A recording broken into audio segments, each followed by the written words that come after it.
Clip number 294۔ اس clip میں آپ سورہ انعام کی آیت نمبر 63 سے 65 تک کی تلاوت، ترجمہ اور تفسیر قرآن صراط الجنان سماعت فرمائیں گے۔ بسم اللہ الرحمن الرحیم۔ ترجمہ: اللہ کے نام سے شروع جو نہایت مہربان رحمت والا ہے۔ قل من ينجيكم من ظلمات البر والبحر تدعونه تضرعا وخفية لئن أنجانا من هذه لنكونن من الشاكرين قل الله ينجيكم منها ومن كل كرب ثم أنتم تشركون۔ ترجمہ: تم فرماؤ وہ کون ہے جو تمہیں خشکی اور سمندر کی ہولناکیوں سے نجات دیتا ہے؟ تم اسے گر گڑا کر اور پوشیدہ طور پر پکارتے ہو اور تم کہتے ہو کہ اگر وہ ہمیں اس سے نجات دے دے تو ہم ضرور شکر گزاروں میں سے ہو جائیں گے۔ تم فرماؤ اللہ تمہیں ان ہولناکیوں سے اور ہر بے چینی سے نجات دیتا ہے، پھر بھی تم شرک کرتے ہو۔ قل، تم فرماؤ۔ اس آیت میں کفار کو ان کے شرک پر تنبیہ کی گئی ہے، کیونکہ خشکی اور طری کے سفروں میں جب وہ مبتلا آفات ہو کر پریشان ہوتے ہیں اور انہیں ایسی شدتوں اور ہولناکیوں سے واسطہ پڑتا ہے جن سے دل کانپ جاتے ہیں اور خطرات قلوب کو مضطرب اور بے چین کر دیتے ہیں، اس وقت بت پرست بھی بتوں کو بھول جاتا ہے اور اللہ تعالیٰ ہی سے دعا کرتا ہے اور اسی کی جناب میں تضرع و زاری کرتا ہے اور کہتا ہے کہ اس مصیبت سے اگر تو نے نجات دی تو میں شکر گزار ہوں گا اور تیرا حق کی نعمت بجا لاؤں گا۔ لیکن ہوتا کیا ہے؟ اسے اللہ عز و جل نے اگلی آیت میں بیان فرمایا کہ اے حبیب صلی اللہ تعالیٰ علیہ وسلم انہیں بتاؤ کہ اللہ عز و جل تمہیں ان ہولناکیوں سے اور اس کے علاوہ زندگی کی ہر بے چینی سے نجات دیتا ہے، لیکن پھر بھی تم لوگ شرک کرتے ہو اور بجائے شکر گزاری کے ایسی بڑی ناشکری کرتے ہو، اور یہ جانتے ہوئے کہ بت نکمے ہیں، کسی کام کے نہیں، پھر انہیں اللہ عز و جل کا شریک کرتے ہو۔ یہ کتنی بڑی گمراہی ہے۔ اس آیت سے یہ بھی معلوم ہوا کہ دنیا میں کفار کی بعض دعائیں قبول ہو جاتی ہیں کہ کفار جو مصیبت میں پھنس کر نجات کی دعا کرتے تھے، رب عز و جل انہیں نجات دے دیتا تھا۔ شیطان نے اپنی درازی عمر کی دعا کی جو قبول ہوئی۔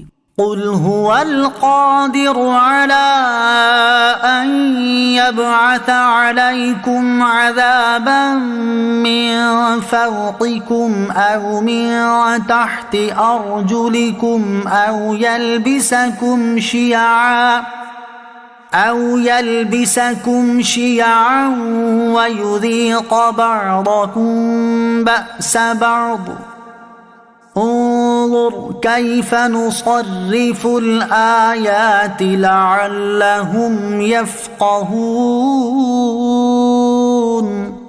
ترجمہ: تم فرماؤ وہی اس پر قادر ہے کہ تم پر تمہارے اوپر سے یا تمہارے قدموں کے نیچے سے عذاب بھیجے یا مختلف گروہ بنا کر آپس میں لڑا دے اور تمہارے ایک کو دوسرے کی لڑائی کا مزہ چکھا دے۔ دیکھو ہم کس طرح بار بار آیتیں بیان کرتے ہیں تاکہ وہ لوگ سمجھ جائیں۔ هو القادر، وہی قادر ہے۔ اس آیت میں اللہ تعالیٰ کی وحدانیت کی ایک اور دلیل بیان کی گئی ہے۔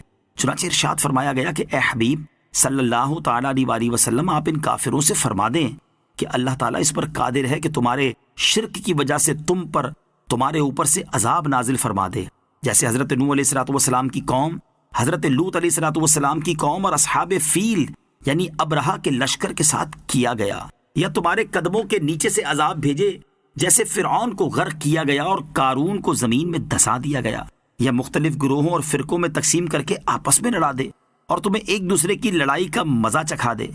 اے حبیب صلی اللہ تعالیٰ علیہ وسلم آپ دیکھیں کہ ہم کس طرح قرآن مجید میں بار بار مختلف انداز سے وعدہ اور وعید کی آیتیں بیان کرتے ہیں تاکہ وہ لوگ سمجھ جائیں اور اپنی سرکشی و عناد سے باز آ جائیں۔ مسلمانوں کی باہمی لڑائی کا ایک سبب یاد رہے کہ یہ اللہ تعالیٰ کی سنت جاریہ ہے کہ وہ اپنی نافرمانی کرنے کی سزا میں مسلمانوں کو کافروں سے اور کافروں کو مسلمانوں سے لڑوا دیتا ہے، اسی طرح کافروں کو کافروں سے اور مسلمانوں کو مسلمانوں سے لڑوا دیتا ہے، جیسا کہ ہمارے زمانے میں ایسی مثالیں دیکھی جا سکتی ہیں۔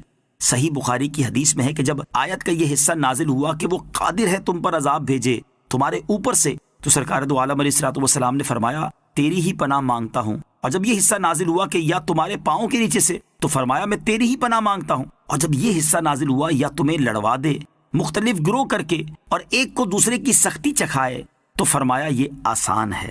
اور صحیح مسلم کی حدیث شریف میں ہے کہ ایک روز رحمت عالم صلی اللہ تعالی علیہ وسلم نے مسجد بنی معاویہ میں 2 رکعت نماز ادا فرمائی اور اس کے بعد طویل دعا کی۔